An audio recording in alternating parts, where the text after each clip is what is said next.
The really powerful piece of passkeys is the fact that there are no secrets stored on the server side of the process. So, you know, I don't know, I'll use facebook.com as an example. Mm-hmm. Today, using a password, when I log into facebook.com, as part of the process, Facebook is holding, you know, a hashed version of my password.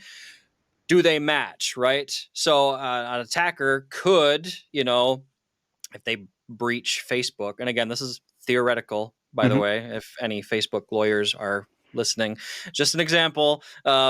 Anyway, but if they're breached and that hash is taken, potentially the threat actor could, you know, break the password.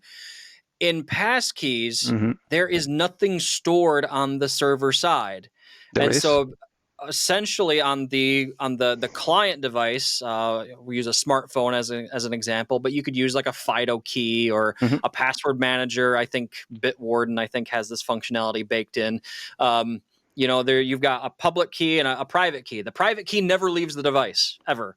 And essentially, when I log into a website with a passkey, the website basically says, hey, here's a challenge. I want you to sign this challenge. And if they match, okay, everything works. You're allowed to log in. You are who you say you are.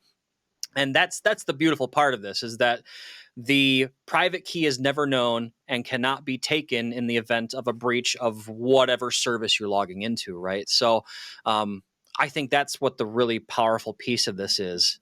Exactly. Did I miss anything there, Jan? I think I covered it all. Yeah, pretty much it. So the when you create a passkey, you're basically creating a cryptographic pair, and you will keep one, the private part, and you will send the public part to the online services. Yep. They will store the public part. So agree, when that gets stolen, who cares?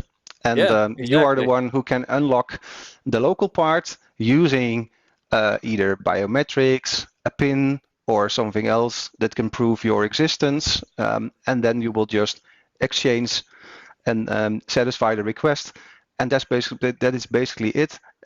It will eventually replace your password, not only your password, but also your multi-factor authentication, because it counts as strong authentication.